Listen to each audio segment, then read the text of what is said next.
on top of doing Instacart, I'm also doing DoorDash.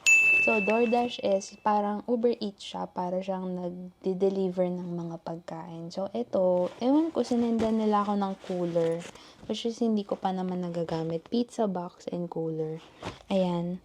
So, kapag pwede na kayo, kunyari sa Costco, Ralph, Sam's Club, Walmart, so, kailangan nyo muna ng card. So, ito yung card na ibibigay nila. Kapag pwede na kayo doon, ma-access nyo na yun. Hindi nyo kailangan ng membership or anything. Basta meron kayong card.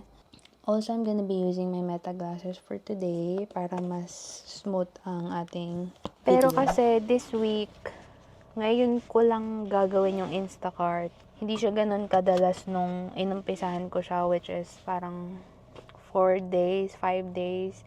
Before ako pumasok, nag-i-Instacart ako, or like in between ng work ko, nag-i-Instacart ako. Wala lang, like ino-on ko lang siya. Then pag malapit lang, ganun tinatanggap ko. Kaya ako nakapag-save ng ganung amount ng pera. So ayan, kung makikita nyo, merong $9 extra. Like, ito yung mga stores na possible magkaroon ng batches. And minsan, earn $30 extra pag nakapag 5 batches ka, ganyan. So, may mga ganon na perks, which is hindi ko pa nagawa kasi always either nasa work ako or hindi ko siya magagawa for the day. Pero ngayon, after 3 orders, bibigyan ka nila ng $9 extra. Hindi siya all the time smooth sailing. May time na wala kang makukuha. May time na okay lang. May time na sobrang daming pumapasok na order, pero hindi ko na siya pwedeng gawin kasi nga, mag-work pa ako. Try ko ngayon sa Costco Like, never ko pang na-try kasi nga kakabigay lang nila ng debit card. Like, yung Instacart card ko. Ayun, kinakabahan ako kasi Costco, big batches yan. Hopefully, yung pagde-deliveran is bahay lang. Like, iwan mo lang siya sa porch, mga ganyan. Like, for me, ang nakakabang deliveran is yung mga nakatira sa apartments, condo, ganyan. Kasi it's either magbabalik-balik ka talaga or imimit ka nila. So far naman, isa pa lang yung inihatid ko, second floor, and mostly doon, minimit nila ako sa labas ng, like sa first floor, ganyan. Okay, wait. Wala kasing dikit to eh. Mamaya na ako magbibideo. We're at Costco and we're gonna wait for a batch to come in. Kasi wala pa. You guys are starting Instacart, I would suggest Sprouts. Ano ba mga stores? Vons, mga ganyan. Kasi doon usually mabibilis lang yung mga batches na pumapasok. I'm really trying to enjoy life. Naging podcast. Gusto ko ipakita sa inyo paano gano'n ko kagaling mamili, mag-grocery. Diba nakikita nyo may difference? Like, kung nagstay ako sa bahay, wala lang, parang akong lantang gulay. Pero it's so nice to be out. Like, mag-drive lang kayo, maglakad kayo kung wala kayong car, mag-bike kayo. I want to take myself out, pero next week na lang siguro. Ewan ko, we're planning to take at least a week off at work. At the moment, hindi siya wise to do. Spending time with yourself doesn't necessarily need to be magastos. Like, kailangan nyo lang, drive lang kayo, baon kayo ng pagkain, punta kayo ng park. Mga ganun lang. Parang tong car sa harap ko, sobrang bagal. I just feel like life should be lived. It's not supposed to be expensive. It's not supposed to be hard. It's supposed to be livable. Tapos, also, for someone with PCOS, I'm slowly trying to be more confident with my body. Like, most of the time, talagang super bloated, talagang lahat na parang nagmukbang ka na the whole week, ganyan. Pero like, hindi talaga. Most of the time, like, hindi ako nakakain. Like, once a day, ganyan. Sobra na sa akin yun. And there will be days na talagang, ay, lamon kong lamon kahit na hindi naman gutom. Let's see kung dito makakuha tayo ng batch. Uy, may parking here. See guys, this is a good sign. Kasi nakakuha tayo agad ng parking spot. And malapit pa siya sa main door. So, hindi ko na siya kailangan bitbitin. Nasa Sprouts na ako. And, papakita ko sa inyo Like right now, wait. Kapag ganyan lang yung color niya, is walang pending, walang available batches at the moment. Look at that! Kita nyo ba yan? Pagka yung colors niya is red, orange, ibig sabihin, there are available batches for shorter, like 1 to 5 minutes, 5 to 15 minutes, mga ganyan. So, meron na siyang available. Pero kung nasa area ka na medyo, alam nyo yun, hindi masyadong busy, is, wala. We really need to wait.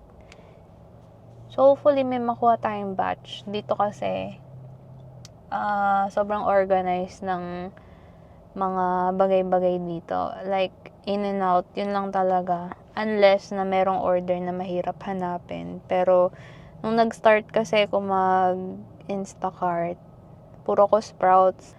Ayun, medyo alam ko na kung nasan yung mga bagay-bagay dito. Hindi na siya masyado mahirap hanapin. See? Okay, we got our first order, guys. Ayan o. Ito nyo ba? So, ang order niya lang ay 3 units. I think I'll accept this one since it's our first order. It's 4.6 miles away, pero it's okay. And, accept nyo lang siya. Pag nasa loob na kayo ng store, you can click yung start shopping. Let's go, guys!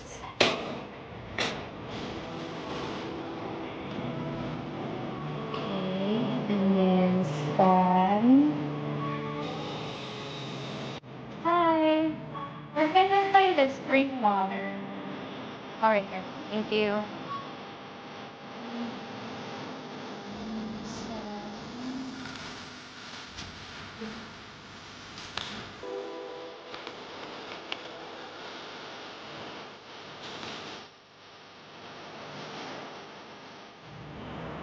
I found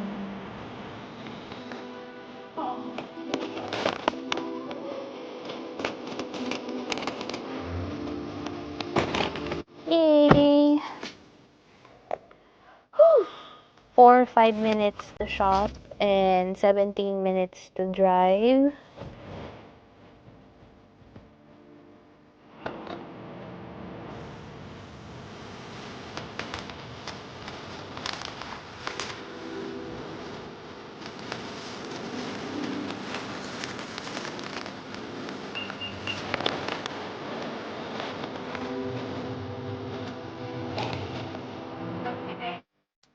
Next naman natin ay DoorDash.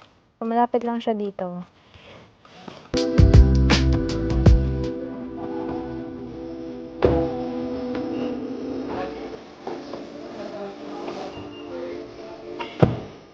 For delivery is only 6 minutes away. Malapit lang dito.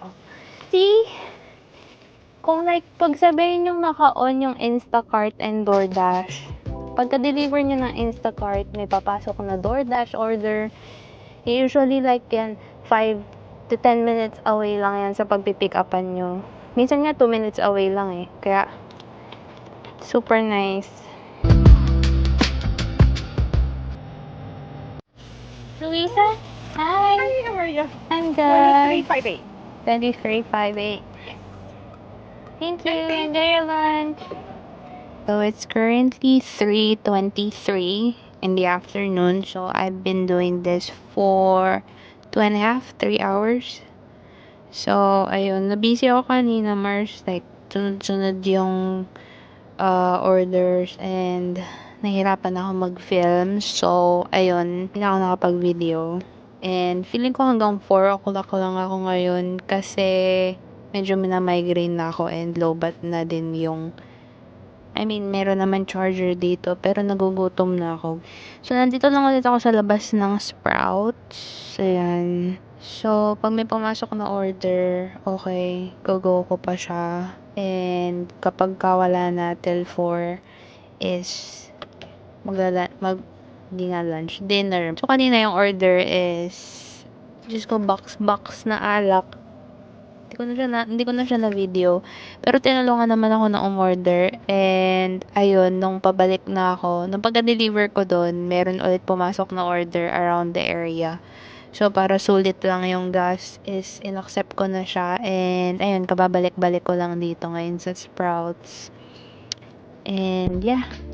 Antay tayo for half an hour. Pag wala, kakain na ako. Walang pumapasok na order. Actually, may pumasok na order ng DoorDash, pero kailangan yung card and hindi ko dala. Actually, hindi ko pa ina-activate kasi nga hindi ako masyado nagdo-DoorDash. So, iihin muna ako. Kukunin ko yung card tuloy and kakain ako muna. I think kakain muna ako. Okay.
Hi guys! I'm home. Minamigraine na ako. Sobrang init kanina. Thank you so much for coming with me on my Instacart journey. Wow, journey! Thank you so much for coming with me. Like, hindi masyadong busy ngayon. Like, kung kailan ako nag-off, kung kailan ko siya kinarier na hopefully na buong araw ko siya gagawin. Tsaka, hindi busy. Maybe next time, matatry ko mag-Costco, mag-pick up ng Costco orders. Pero, takot lang kasi ko kanina, baka mamaya 3 to 4 batches yung makuha ko in one go. Like, hindi ko kakayanin magbuhat. Thanks guys, and I will see you on my next one. Bye!